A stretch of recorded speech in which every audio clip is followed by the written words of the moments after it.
चलिए, good evening everyone. जैसा कि सभी बच्चों को पता है, हम लोग क्या पढ़ रहे हैं? हम लोग पढ़ रहे हैं कक्षा 10वीं की गणित विषय, और उसमें हम क्या डिस्कस करें? उसमें हम डिस्कस करें कक्षा 10वीं की अध्याय 4। क्या डिस्कस करें उसमें? हम कक्षा 10वीं की अध्याय 4, जिसमें हम लोग, जिसका नाम है द्विघात समीकरण, क्वाड्रेटिक इक्वेशन, जिसमें हमने पिछली क्लास में क्या डिस्कस किया था? जिसमें हम पिछली क्लास में डिस्कस किए थे व्यवहारिक स्थिति को द्विघात समीकरण के रूप में व्यक्त करना, expressing practical situation in quadratic equation form, है ना। मतलब कि व्यवहार में कुछ भी हो रहा है, जैसे कि मान लीजिए राम का उम्र श्याम की उम्र से 4 साल बड़ा है, तो इस प्रकार के जो भी हमारे पास व्यवहारिक स्थिति में जो भी हमारे पास कथन आता है, स्टेटमेंट आता है, उसको हम द्विघात समीकरण में कैसे व्यक्त करते हैं, इसको हम सीख रहे हैं, है ना। चलिए, तो ध्यान से देखेंगे एक क्वेश्चन जो आपके स्क्रीन पे आराम से। चलिए, इस क्वेश्चन को करने से पहले मैं एक हिंट देता हूँ। पहले आपको बताना है, यहीं पे आपको ये बताना है, अगर मैं बोलूं क्रमागत संख्या, किसके बारे में बोलूंगा? मैं बोलूं क्रमागत संख्या, तो क्रमागत संख्या क्या होती है? तो जो लगातार संख्या आती है ना, लगातार संख्या, उसे क्या कहते हैं? क्रमागत संख्या। जैसे कि एक एग्जांपल ले लो, अगर मैं बोलूं सर वन, वन का क्या होगा सर? 2 3 4 5 6, ये सब क्या है? ये सब के सब हमारे क्रमागत संख्या। क्या है? सबके सब ये हमारे क्रमागत संख्या है ना। ठीक उसी प्रकार अगर मैं बोलूं कि मान लीजिए पहला एक्स एक कोई संख्या है, तो इसकी अगला संख्या क्या होगी? फिर उसकी अगली संख्या क्या होगी? अगर मैं बोलूंगी कि इसकी क्रमागत संख्या है निकालनी, तो क्या होगी बताइए? पहले मान लीजिए एक्स है, तो उसकी अगला संख्या क्या होगी अगर क्रमागत संख्या में चाहिए तो? या क्या होगी सर? वो होगी x+1। फिर इसके अगला वाला क्या होगा? x+2। फिर उसके अगला वाला क्या होगा? x+3। फिर उसके अगला वाला क्या होगा? x+4। ऐसे ही आगे बढ़ते जाएगा, है ना। ठीक उसी प्रकार नेक्स्ट, अगर मैं बोलूँ y, तो जस्ट इसके आगे वाला क्या होगा? y+1। इसके आगे वाला क्या होगा? y+2। फिर इसके आगे वाला क्या होगा? y+3। इसके आगे वाला क्या होगा? y+4, है ना। ऐसे आगे बढ़ते जाएगा। तो अगर मैं ऐसे एग्जाम्पल बोलूँ कि मान लीजिए एक पूर्णांक दिया गया है, एक पूर्णांक दिया गया है जिसका मान है a, तो बताइए दूसरा क्रमागत पूर्णांक क्या होगा?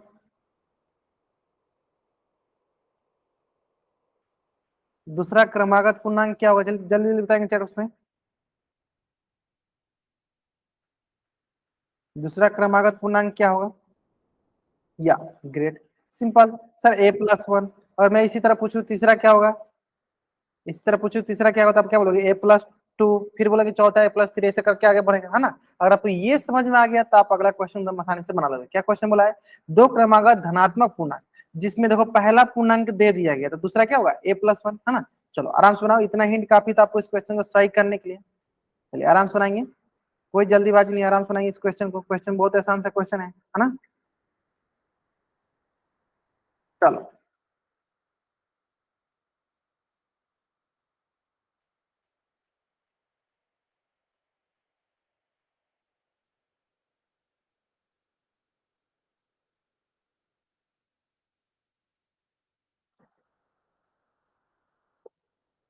आराम से बनाएंगे।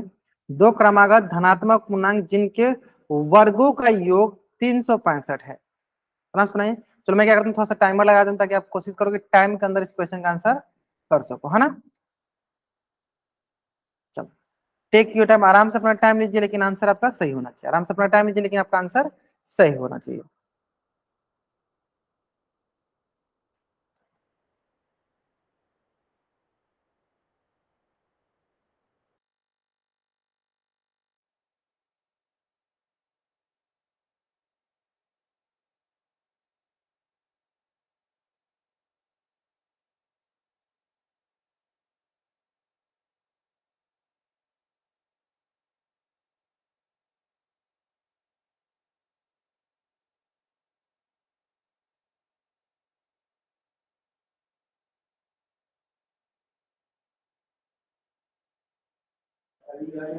चलो लास्ट 1 मिनट आराम से नहीं, हाँ आराम से नहीं, कोई जल्दीबाजी नहीं है। पहला ए है तो उसका अगला क्रमांक संख्या क्या होगा? a+1 होगा। अब दोनों का वर्ग निकालना है, तो a का स्क्वायर प्लस a+1 का होल स्क्वायर, है ना। चलो आराम से बनाइए, कोई जल्दीबाजी नहीं है।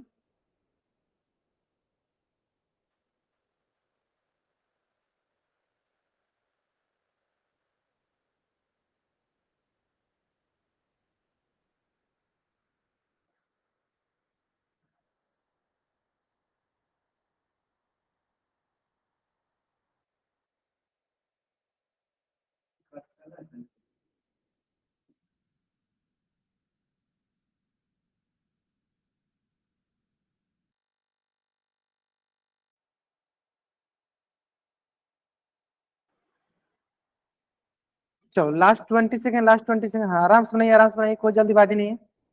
देखो 365 जब राइट हैंड साइड दाएं पक्ष की तरफ है तो दूसरी तरफ आएगा, क्या होगा, माइनस का 365, है ना। तो 1 प्लस में आप माइनस का 365 घटाएंगे, कितना आएगा। हाँ चलो बहुत बढ़िया, बहुत बढ़िया, चलो बहुत बच्चों का आंसर सही आ रहा है।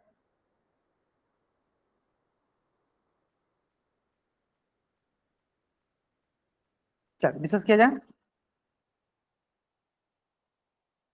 देखो क्या है सर, देखो ध्यान से पढ़ते हैं। दो क्रमागत धनात्मक पूर्णांक, है ना, जिनके वर्गों का योग इतना है, तो इसमें हम बाद में आते हैं, पहले पढ़ते हैं। इस परिस्थिति को द्विघात समीकरण के रूप में व्यक्त कीजिए। क्या दिया आपको, हिंट क्या दे दिया कि सर पहला पूर्णांक क्या है, पहला पूर्णांक क्या है, तो वो है सर ए। तो सर इसका दूसरा क्रमागत पूर्णांक क्या हो जाएगा, बोला ना दो क्रमागत, इसका नहीं, दूसरा क्रमागत पूर्णांक क्या हो जाएगा, दूसरा क्रमागत पूर्णांक हो जाएगा हमारे पास a+1, a+1, है ना। तो पहला हो गया ए, दूसरा क्रमागत पूर्णांक क्या है, a+1। अब क्या है, इनके वर्गों का योग, तो पहला क्या है सर ए, इसका वर्ग क्या होगा ए का स्क्वायर, प्लस दूसरा क्रमागत क्या है सर a+1, इसका वर्ग का योग, मतलब दोनों का जोड़ कितने के बराबर होना चाहिए सर, 365, तो बराबर कर दो 365 को। अब चलिए इसको हल करते हैं। तो इसको हल करने के लिए थोड़ा सा दिमाग लगाओ। पहले आपको ये पता होना चाहिए सर ए प्लस बी का होल स्क्वायर क्या होता है, तो वो होता है सर ए का स्क्वायर प्लस बी का स्क्वायर प्लस 2ab, यही होता है ना।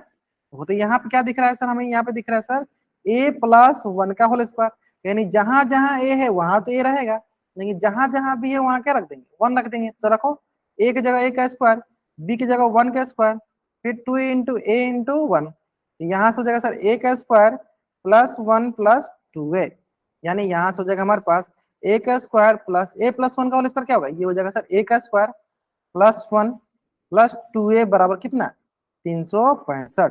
तो यहाँ से हो जाएगा ए का स्क्वायर प्लस ए का स्क्वायर कितना हो गया, 2a square plus 2a plus 1 बराबर कितना हो गया, 365। अब बताइए 365 जब दाएं तरफ से बाएं की तरफ आएगा तो क्या आएगा, ये बन जाएगा हमारे पास 2a+1, और ये दाएं से बाएं तरफ आएगा क्या होगा, माइनस का 365 बराबर क्या हो गया, 0।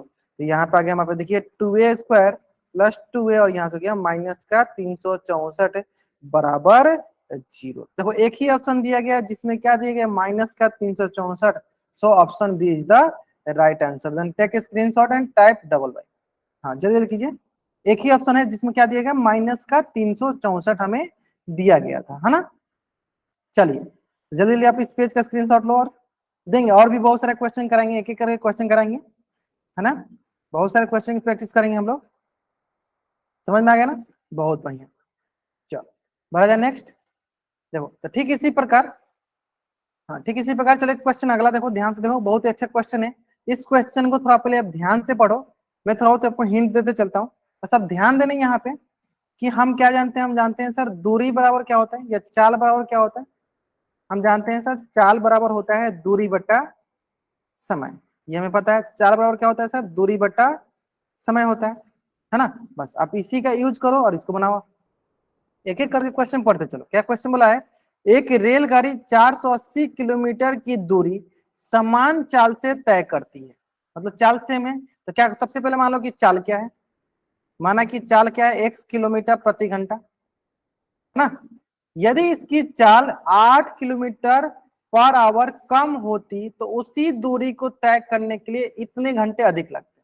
यानी पहले अगर मान लीजिए चाल हमारा 1 किलोमीटर प्रति घंटा था, और कितना किलोमीटर दूरी तय करना था, हमें दूरी तय करना था 480 किलोमीटर। तो अगर हम बोले यहाँ से अगर समय निकालना हो तो समय क्या हो जाएगा बताओ आपके पास, समय हो जाएगा सर, या समय को रहने दो।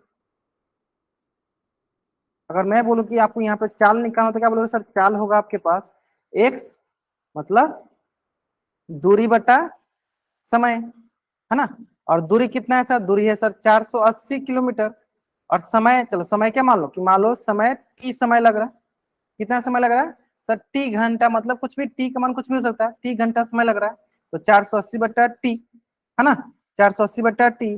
और चाल कितना सर, चाल था x, यानी x बराबर हो गया 480 बटा t, x बराबर क्या हो गया सर, 480 बटा t। यहाँ से हम क्या बोलेंगे सर, यहाँ से हम क्या बोलेंगे सर, x का मान क्या हो गया 480 बटा t, ये पहला हो गया समीकरण बोल दो। यानी यहाँ से हमने ये पहला स्टेटमेंट पढ़ के हमने ये निकाला, पहला स्टेटमेंट पढ़ के हमने ये निकाला कि 480 किलोमीटर दूरी तय करने के लिए, चलो मैं इसको मैं समझा भी देता हूँ आपको, ठीक है। कि बोल रहा है कि मतलब कोई ट्रेन है, वो आपका एक मतलब कि सेम स्पीड से 480 किलोमीटर डिस्टेंस ट्रेवल करता है। तो क्या इसमें ध्यान देना है कि हमेशा स्पीड क्या हो रहा है उसका, सेम हो रहा है। तो उससे हमने निकाला स्पीड बराबर क्या होता है, डिस्टेंस अपॉन टाइम। तो हमने देखा कि स्पीड क्या हो गया एक्स, और डिस्टेंस क्या हो गया 480 किलोमीटर अपॉन टाइम को हमने क्या लिया, आवर में ले लिया, घंटा में ले लिया, है ना। चलो अब आगे पढ़ते हैं, देखो आगे क्या लिखा गया।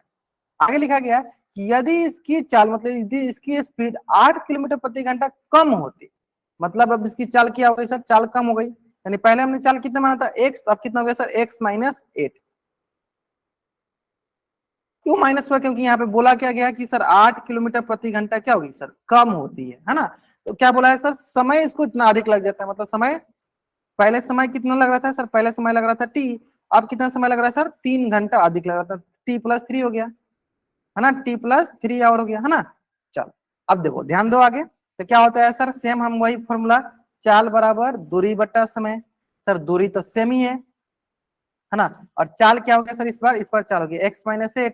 दूरी कितना है सर, दूरी है 480, और समय कितना हो जाएगा सर, समय हो जाएगा T+3। ये हो गया हमारे पास समीकरण नंबर 2।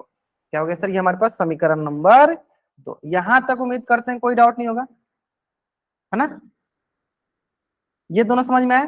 पहले देखो, पहला स्टेटमेंट जब पढ़ा तो आप क्या लिखा है, एक रेलगाड़ी 480 किलोमीटर की दूरी समान चाल से तय करती है। मतलब दूरी को है जो है 480 किलोमीटर है, उसको सेम स्पीड से वो दूरी तय कर रही है। यदि इसकी चाल 8 किलोमीटर प्रति घंटा कम होती तो उसी दूरी को तय करने के लिए 3 घंटे अधिक लगते। ये दूसरा समीकरण। अब हमें क्या करना है, पहला और दूसरा को एक साथ रख के सॉल्व करना है ना। चेक करते हैं, देखो देखो तो इसमें क्या दिख रहा है हमें सर, क्या दिख रहा है सर, यहाँ देखो एक्स, यहाँ पे भी देखो एक्स दिख रहा है। क्या हम इसे पुट कर सकते हैं दूसरे में, तो पुट कर दो, या आप टी के भी वैल्यू पुट कर सकते हो। यानी ये आ गया हमारे पास, देखिए टी बराबर 480/x, पहला, यहाँ से क्रॉस मल्टीप्लाई कर दो, यहाँ से सर T+3 बराबर 480/x-8, है ना। दूसरा हम क्या करेंगे, यहाँ से टी उठाएंगे, यहाँ पे पुट कर देंगे, दूसरा में पुट करते हैं तो देखते हैं क्या मिलता है। पहला समीकरण से टी उठाएंगे, इसमें पुट करेंगे तो क्या है, देखो T+3 बराबर क्या है हमारे पास, 480/x-8, 480/x-8, है ना। अब देखो टी के मान यहाँ पुट करना है, तो पुट करो, टी के मान क्या है सर, 480/x है, 480/x है, +3 बराबर क्या हो गया, 480/x-8। तो यहां से हो जाएगा हमारे पास 480/x, और ये प्लस में तो इधर आके माइनस का हो जाएगा, 480/x-8 बराबर क्या हो गया, ये प्लस में क्या है, प्लस में है 3, बराबर क्या हो गया 0। अब सॉल्व कर लो सर, एलसीएम ले लेंगे देखो दोनों का एक्स। चलो आप सॉल्व बताओ, आप सॉल्व करके बताओ, यहाँ तक तो मैंने सॉल्व किया, आगे बताओ सॉल्व करके बताइए कौन सा द्विघात समीकरण बनेगा। आप लोग बताइए, आप कैमरा ऑन करके दिखा सकते हो, आप कैमरा ऑन करके भी मुझे दिखा सकते हो, बताइए कौन सा में यहाँ पे द्विघात समीकरण मिलेगा।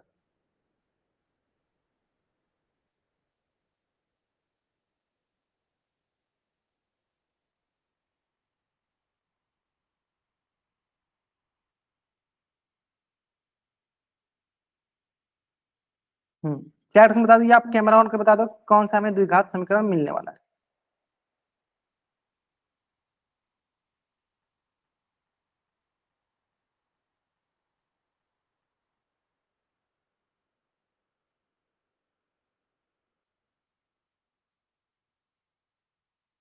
बहुत बढ़िया, चलो डिस्कस किया जाए, बहुत अच्छा। देखो सिंपली क्या करो सर, एलसीएम ले लो, एलसीएम ले लो सिंपली, क्या होगा एक्स और x-8 ना, इसके नीचे कुछ नहीं तो क्या है सर, 1 है ना।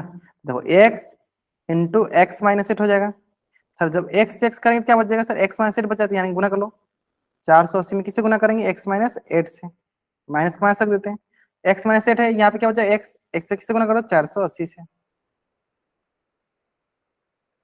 प्लस 1 से करो तो क्या होगा सर, 1 से समय आएगा 3 इंटू x-8 बराबर क्या हो गया 0। अब देखते हैं आगे। देखो पहला गुना पहला से क्या हो गया, ये हमारे पास 480 गुने एक्स प्लस माइनस माइनस, पहला गुना दूसरा के साथ ये हो गया सर 480 गुने 8। देखो पहला गुना पहला के साथ क्या होगा, माइनस का 480 गुने एक्स। चलो इसमें आगे सर प्लस का 3 रन लेते हैं। पहला गुना पहला के साथ, पहला गुना दूसरे के साथ, ये गया सर एक्स गुने एक्स, एक्स का स्क्वायर माइनस का 8x डिवाइडेड क्या होगा सर, ये हो जाएगा हमारे पास एक्स का स्क्वायर माइनस का 8x बराबर क्या हो गया, 0। बराबर क्या हो गया, 0। आगे देखा जाए। चलो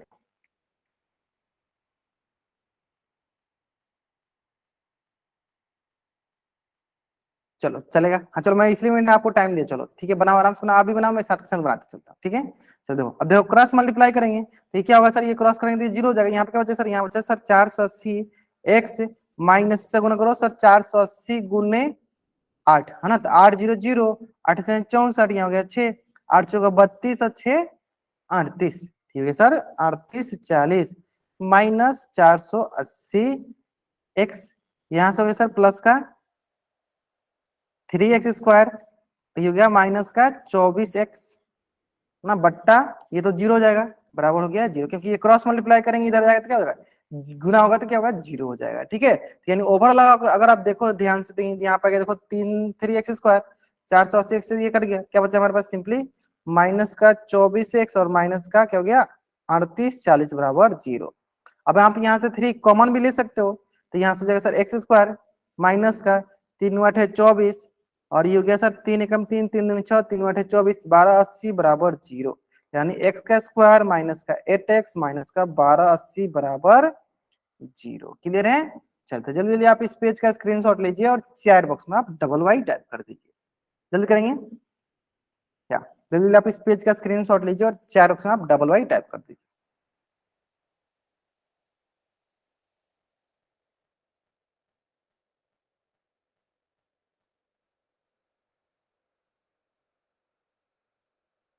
क्लियर है। चलिए आगे बढ़ा जाए। अब देखो सेम वही काम जो हमने किया वही किया, देखो पहले रेलगाड़ी की चाल माना फिर समय लिया, बाद में हमने समीकरण सॉल्व किया तो देखो समीकरण आगे वही है ना। चलिए अब देखो अगला क्वेश्चन, ये सबसे इंपॉर्टेंट क्वेश्चन है, ठीक है। मैं इसके लिए क्या करता हूँ, थोड़ा सा आपको हिंट देता हूँ, फिर आप इस क्वेश्चन बनाना। देखो हिंट क्या है, ध्यान समझो कि कभी भी इस प्रकार के क्वेश्चन, क्योंकि इसी प्रकार के क्वेश्चन भर भर के पूछे जाते हैं, है ना, तो कभी भी अगर इस प्रकार के क्वेश्चन आपसे पूछे जाए तो आपको सबसे पहला क्या करना है, पहले आप वर्तमान के बारे में सोचो, प्रेजेंट कंडीशन के बारे में, प्रेजेंट सिचुएशन के बारे में सोचो।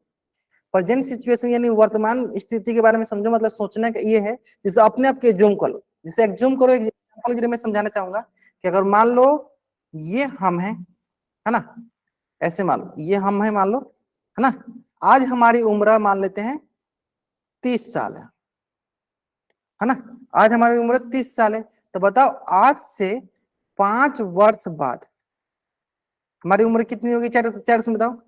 आज मान हमारी उम्र 30 साल है, तो आज से 5 साल बाद कितनी उम्र होगी हमारी, ग्रेट बहुत सुनिए, आज से हमारे 5 साल की उम्र 30 + 5 मतलब 35 वर्ष होगी, है ना। और तो ये 5 साल पहले कितनी वर्ष होगी, 5 वर्ष पहले कितनी वर्ष होगी बताइए, 5 वर्ष पहले कितनी उम्र होगी, ग्रेट बहुत बढ़िया। सर क्या करेंगे, जो भी उम्र है वर्तमान उसमें से घटाएंगे, 30 - 5 क्या होगा 25 वर्ष। अब थोड़ा सा और ध्यान देना, सेम कंडीशन, आज मान लो हमारी उम्र जो है 1 वर्ष है, तो आज से 5 साल बाद हमारी उम्र क्या होगी बताइए। आज मान लीजिए हमारी उम्र 1 वर्ष है, तो आज से 5 वर्ष बाद हमारी उम्र क्या होगी,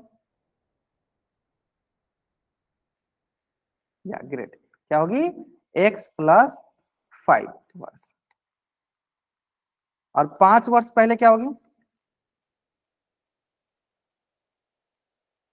x - 5 वर्ष। इसमें कोई डाउट, कोई डाउट नहीं। यानी अगर हमें पहले पूछेगा तो हम माइनस में रखेंगे और बाद में पूछेगा तो हम प्लस में रखेंगे, इसमें कोई डाउट नहीं होना चाहिए, है ना। ठीक है ठीक है ठीक है। हाँ अगर पहले पूछे तो हम माइनस करते हैं, बाद में पूछे तो हम प्लस करते हैं, है ना। चलो अब आगे बढ़ते हैं। देखो अब क्वेश्चन पढ़ते हैं, क्या बोला गया है? रोहन की माँ उससे 26 वर्ष बड़ी है, है ना। तो यानी देखो दो लोग हैं, कौन कौन से दो लोग हैं, कौन कौन से दो लोग हैं, एक है रोहन और एक है इनकी माँ, एक है रोहन और एक है इनकी माँ।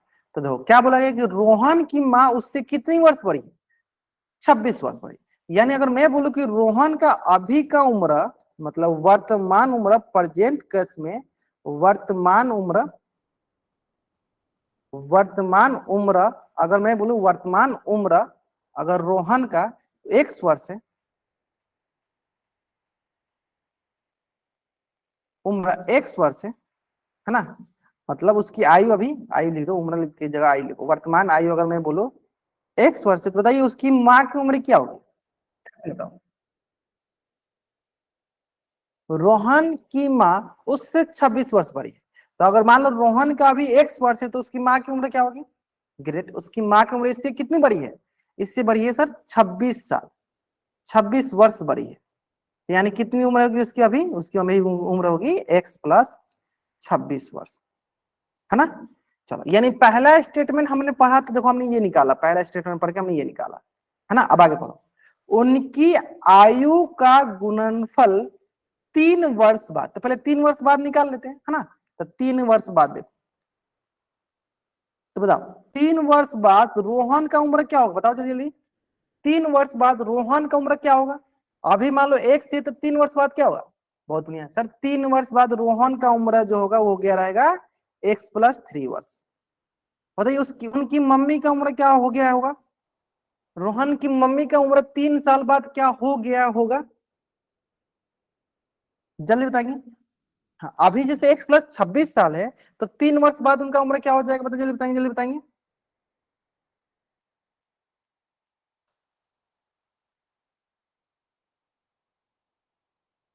ग्रेट, बहुत बढ़िया। तो देखो सर, अभी मान लो x+26 है, इसमें और क्या जोड़ दो सर, 3, यानी किसके बराबर हो जाएगा सर, x+29 वर्ष के बराबर। इसमें कोई डाउट और कोई पूछा है क्यों, क्योंकि सर 3 साल बाद पूछा है। अब देखो, अब फिर से आओ क्वेश्चन पे, तो उनकी आयु का गुणनफल, कब गुणनफल चाहिए, 3 साल बाद वाला चाहिए, है ना। तो 3 साल बाद वाला कौन कौन सा आ रहा है सर, x+3 और x+29, यानी 3 वर्ष बाद कौन कौन सा आ रहा है सर, x+3 और x+29 का गुणनफल कितने के बराबर है सर, 360, कितने के बराबर है, तो 360 के बराबर है, कितने के बराबर है, तो 360 के बराबर है ना। तो सॉल्व कर दो इसको। चलो अभी ये आप सॉल्व करके दिखाओगे, चैट में बताओ या आप कैमरा ऑन करके दिखा दो, या चैट में बताओ या आप कैमरा ऑन करके दिखाओ। हाँ, x+3 गुने x+29, मैंने बीच में इंटू नहीं लिखा, आप लिख सकते हो, नहीं लिख सकते हो। ये चलो, कुछ बच्चे ने बनाया, मनित कुंदना बच्चे जो इन्होंने बताया, बहुत बढ़िया।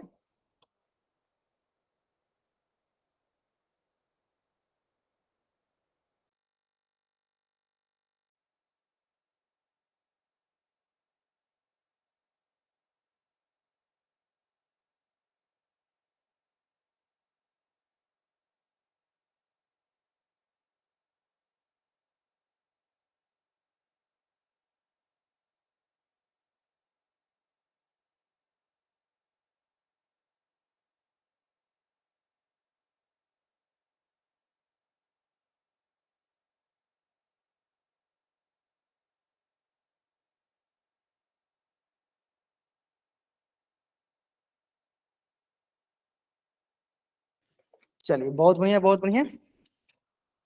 चलो बाकी बच्चे बताएंगे।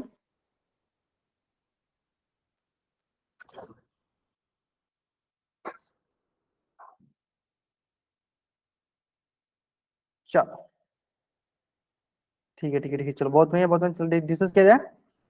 बहुत बच्चे दिखा भी रहे हैं, बहुत अच्छा। देखो सिंपल क्या करना है सर, गुना करना है ना, तो गुना करना तो हमें आता ही है। चलो देखो, पहला गुना पहला के साथ, टोटल के साथ क्या जाएगा, ये हो जाएगा सर एक्स का गुना x+29 के साथ, बीच में क्या है सर, प्लस का 3 का टोटल के साथ, तो प्लस का 3 का टोटल के साथ x+29 बराबर क्या हो गया सर, 360, है ना।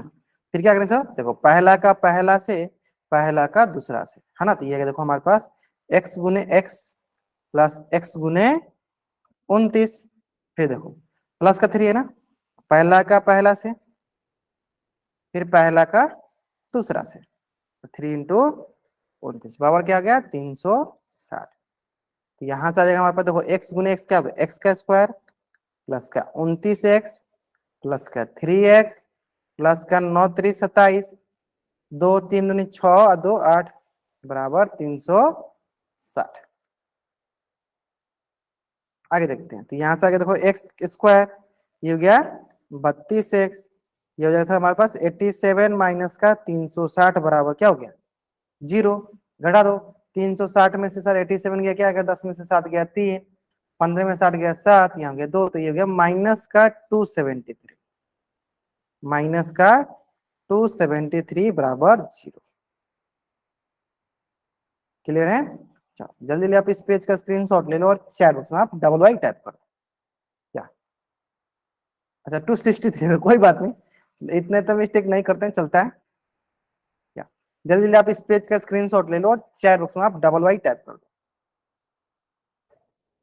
जल्दी आप इस पेज का स्क्रीनशॉट लीजिए और चैट बॉक्स में आप डबल वाई टाइप कर दो।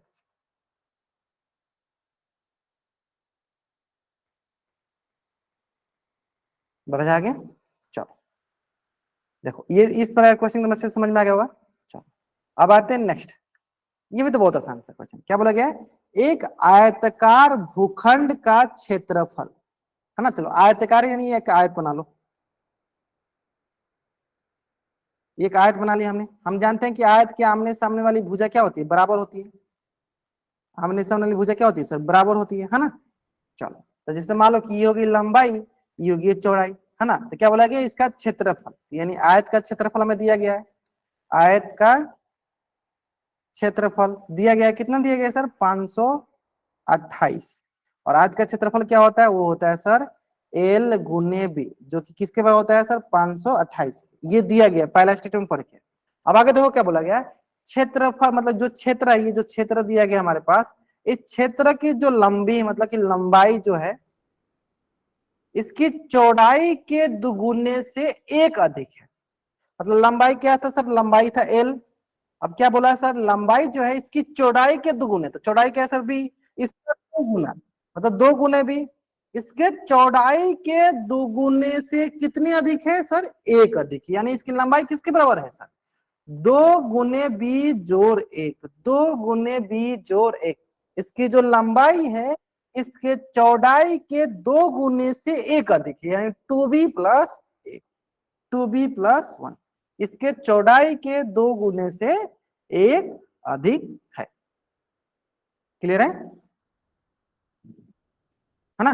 चलो तो ये हो गया सर 2b+1, यानी यहाँ पे लंबाई क्या आ गई सर, लंबाई हमारे पास आ गया सर, सिंपल देखो, लंबाई की जगह क्या पुट कर देंगे सर, 2b+1, और इंटू में क्या है सर, ऑलरेडी इंटू में b है, बराबर हो गया 528।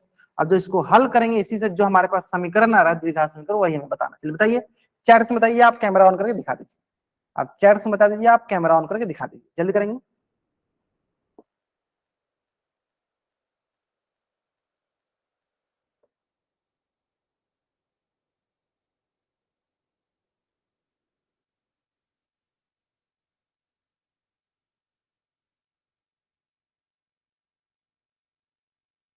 बताइए, सिंपल गुना कर लेना में, फिर हमें द्विघात समीकरण बताना है, गुना करके सिंपल हमें द्विघात समीकरण बताना है। आप इधर कैमरा ऑन करके दिखा दीजिए, या आप चैट से बता दीजिए। या चलो सुरेश कुमार नाम से बच्चा जो उनके बहुत बढ़िया, वो बहुत बढ़िया। बाकी बच्चे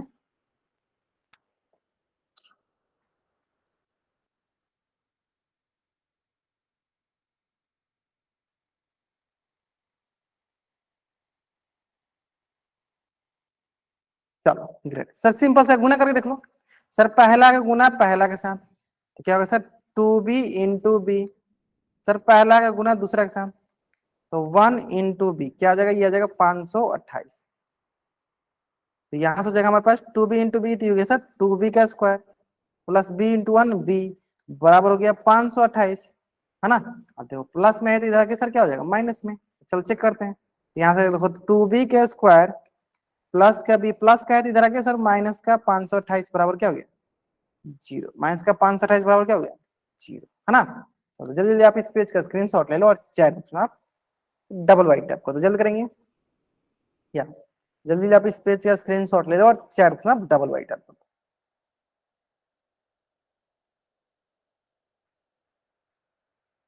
क्लियर है?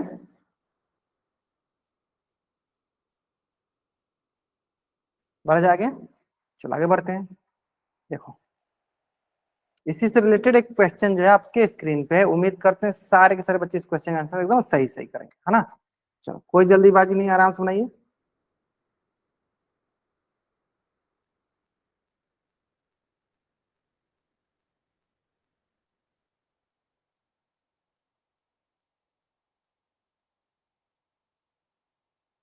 टेक योर टाइम, आराम से अपना टाइम लेंगे, आराम से आंसर करेंगे, कोई जल्दीबाजी नहीं है। बस एक एक करके पढ़ते चलिए, उसका आंसर करते चलिए, है ना? और ये क्वेश्चन बहुत ही आसान सा क्वेश्चन है।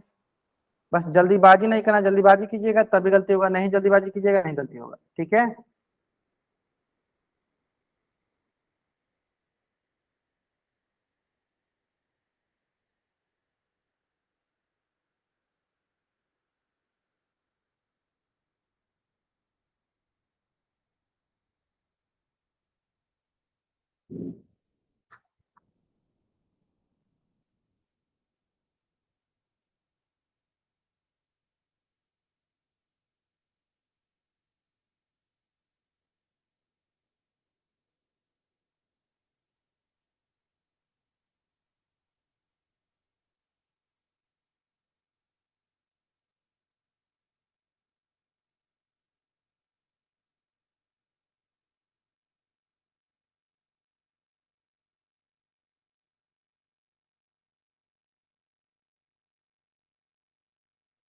चलिए लास्ट 1 मिनट, आराम से नहीं, आराम से, कोई जल्दीबाजी नहीं, आराम से बताइए। देखो क्या लिखा है, दो संख्या लिखा है, उसमें से एक संख्या है, एक से 9 अधिक है, ये सब देखना है आराम से ना।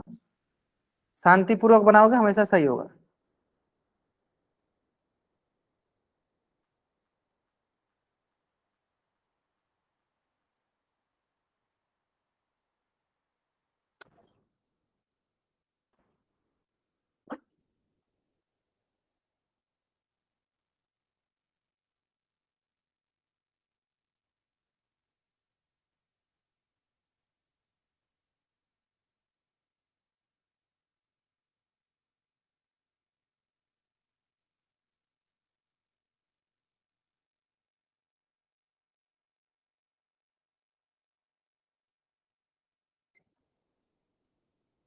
चलिए जिस किया जाए, चलिए लास्ट 5 सेकेंड, चलिए 5, 4, 3, 2, 1, है ना? चलिए चेक किया जाए, देखो ध्यान से पढ़ते चलो।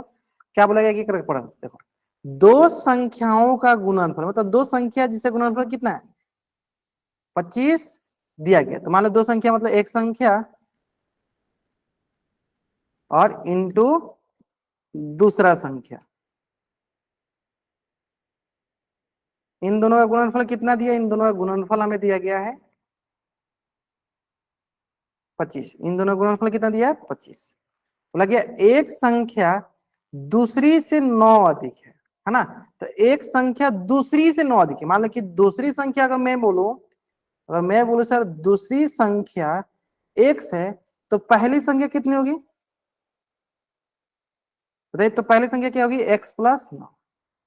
एक संख्या दूसरी से 9 अधिक है, यानी दूसरी अगर x है तो पहली क्या होगी, x+9। यानी पहली, देखो दूसरी संख्या अगर x है, दूसरी संख्या अगर x है तो पहली क्या होगी, x+9। तो यानी x+9 का गुना x के साथ करेंगे, कितना आना चाहिए, 25 आना चाहिए। चलो सॉल्व कर लेते हैं।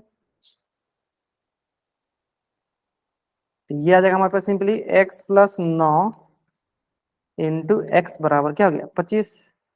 देखो पहला का गुना पहला के साथ, तो ये आ गया, देखो हमारे पास x गुने x प्लस पहला गुना दूसरा के साथ, ये हो गया x गुने 9 बराबर क्या हो गया, 25। बराबर क्या हो गया, 25। अब यहाँ से आ गया, देखो सिंपल सा, x गुने x क्या हो, x का स्क्वायर प्लस 9x, यहाँ प्लस का 25 इधर जाके माइनस का 25 बराबर क्या आ गया, 0। यानी हो गया एक्स स्क्वायर प्लस का 9 प्लस का 9, इसमें तो सर 9 से गलत हो गया, है ना? और देखो माइनस का 25 सर ऑप्शन सी में ही है, यानी option C is the right answer. Option C is the right answer. Option C is the right answer. Clear है?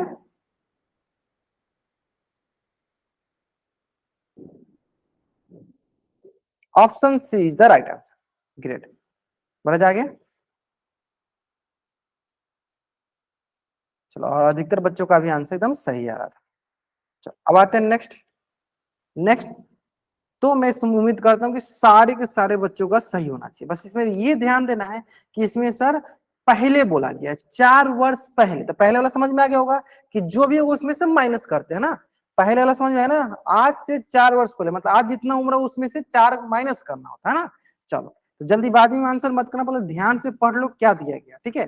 चलो आराम से आंसर करेंगे।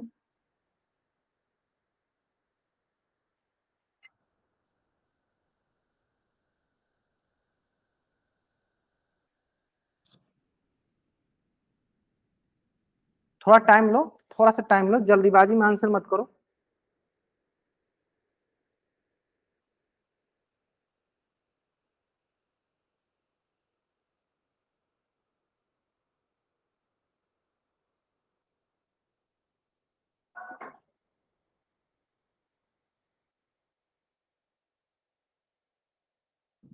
चलो आराम से आंसर करो, आराम से आंसर करो, कोई जल्दीबाजी नहीं है।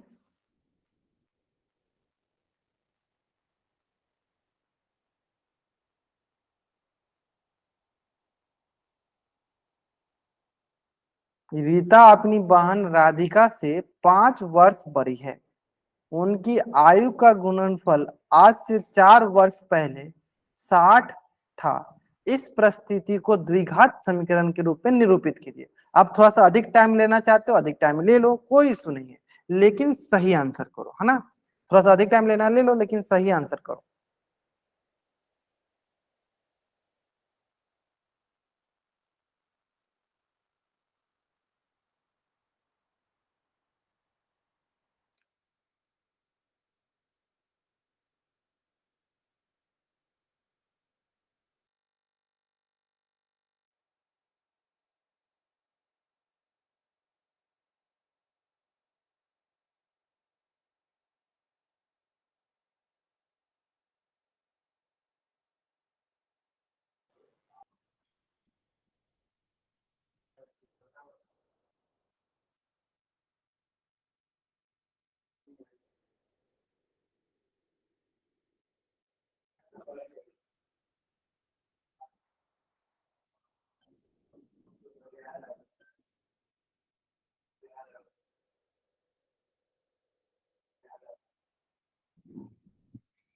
चलो और थोड़ा सा टाइम ले लो, हाँ टाइम ले लो, अधिक टाइम ले लो, कोई इशू नहीं है, लेकिन कोशिश करो सही बनाने का।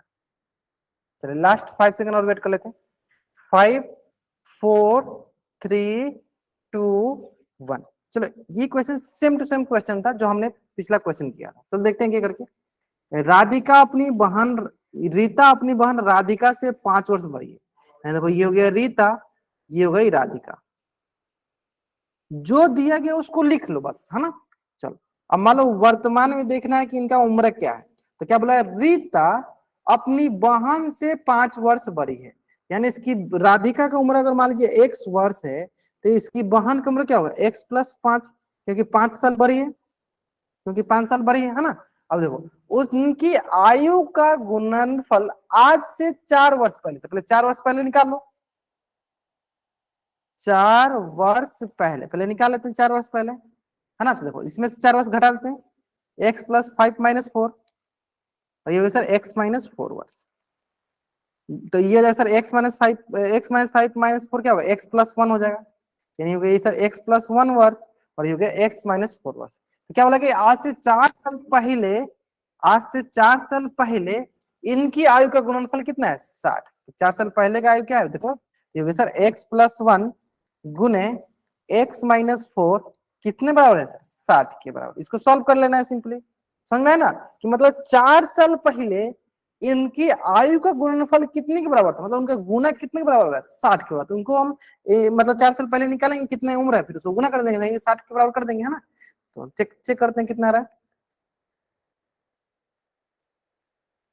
तो देखो ये हो गया पहला का गुना टोटल 7, तो ये हो गया देखो x का गुना x-4, फिर पहला गुना टोटल 7, तो +1 का गुना x-4 बराबर क्या हो गया, 60। फिर देखो यहाँ पे क्या आएगा, पहला का गुना पहला के साथ, ये देखो x का गुना x के साथ, पहला गुना दूसरा के साथ, तो प्लस माइनस माइनस, x गुना 4, फिर पहला गुना पहला के साथ, तो +1 गुना x, फिर पहला गुना दूसरा के साथ, प्लस माइनस 1 गुने 4 बराबर क्या आ गया 60। यहाँ से देखो x गुने x x का square minus 4x plus x minus 4 बराबर 60। यहाँ से देखो x का स्क्वायर माइनस का 3x और यहाँ से गया माइनस का देखो माइनस का 4 और ये 60 है प्लस में इधर आके सर माइनस का 60 बराबर क्या हो गया 0। तो इस प्रकार ये क्या आ जाएगा, चलो चेक कर लेते हैं। इस प्रकार ये आ जाएगा हमारे पास सिंपल सा x का स्क्वायर माइनस का 3x माइनस का 64 बराबर 0। तो बताइए कौन सा ऑप्शन सही है लगा सर? ऑप्शन हमारा D is the right answer. D option मेरा जो है ना वो सही उत्तर है ना। या great, option D is the right answer. चलो जल्दी जल्दी आप इस पेज का स्क्रीनशॉट ले लो और चैट बॉक्स में आप डबल वाई टाइप करो, है ना। और कोशिश क्या करो ना सारे के सारे बच्चे आंसर करें, सारे के सारे बच्चे आंसर करेंगे। आप अगर आप आंसर नहीं करते हो तो मैं उसका मतलब क्या मानूंगा? मैं उसका मतलब यही मानूंगा ना कि आप क्लास में प्रेजेंट नहीं रह रहे हो, है ना। सिंपल, यानी आपको अटेंडेंस नहीं दी जाएगी।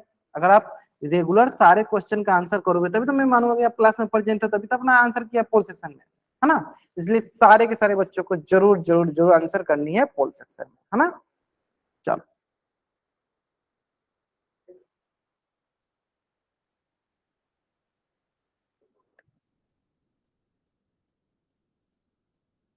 चलिए अब आते हैं सर द्विघात समीकरण के मूल, रूट्स ऑफ क्वाड्रेटिक इक्वेशन। चलिए ये समझ लेते हैं, तो बहुत आसान है। जैसे कि हमने जो है शून्य के बारे में सीखा। हमने किसके बारे में सीखा है सर? शून्य के बारे में, जीरोज के बारे में। और ये क्या होता था सर? ये होता था कि एक्स का या चर का वो मान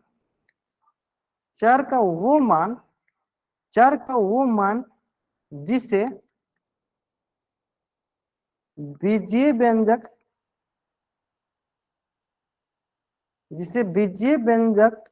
में रखने पर, चर का वो मान जिसे बीजीय व्यंजक पे रखने पर वो शून्य के बराबर हो जाए, शून्य के बराबर हो जाए, उसे क्या कहते हैं? हो जाए, उसी को हम क्या कहते हैं? उसी को कहते हैं हम शून्य। तो कुछ इसी प्रकार से हम लोग सीखने वाले हैं द्विघात समीकरण के मूल के बारे में। कुछ इसी प्रकार से हम सीखने वाले हैं किसके बारे में? द्विघात समीकरण के मूल के बारे में सीखने वाले हैं। और इसका मूल भी क्या कहते हैं? इसका मूल भी यही होता है कि कौन से ऐसे चर के मान, मतलब एक्स का या कौन से ऐसे चर का मान द्विघात समीकरण में रखें, द्विघात समीकरण में रखें कि वो 0 के बराबर हो जाए, वो शून्य के बराबर हो जाए, शून्य के बराबर हो जाए। चर का वो मान जिसे द्विघात समीकरण पर रखिए कि वो शून्य के बराबर हो जाए, वही चर का मान क्या कहलाता है? यही चर का मान द्विघात समीकरण का शून्य कहलाता है। यही चर का मान द्विघात समीकरण के क्या कहलाता है? शून्य कहलाता है। द्विघात समीकरण के मूल कहलाता है, रूट कहलाता है, root of the quadratic equation कहलाता है, मूल कहलाता है। क्लियर है? यही द्विघात समीकरण के मूल, द्विघात समीकरण के रूट कहलाता है। क्लियर है? उम्मीद करते हैं यहां तक कोई डाउट नहीं होगा, आराम से समझ में आ गया होगा यहां तक,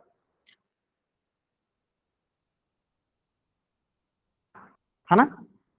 चलो तो धीरे धीरे इस पर ढेर सारे क्वेश्चन हम प्रैक्टिस करेंगे। चलो आज के लिए हम यहीं तक पढ़ते हैं। अगर यहाँ तक किसी बच्चे को कुछ भी डाउट है, वो बच्चा चैट बॉक्स में एन टाइप करेगा, अपना डाउट पूछ लेगा। अगर आपको यहाँ तक कोई डाउट नहीं है तो चैट बॉक्स में वाई टाइप करके जा सकते हो। आज की क्लास में हम यहीं तक डिस्कस करेंगे। क्लियर है?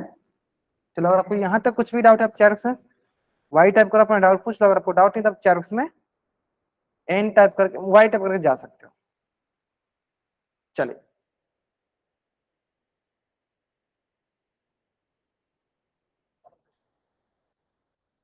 चलिए, okay, bye everyone, bye everyone.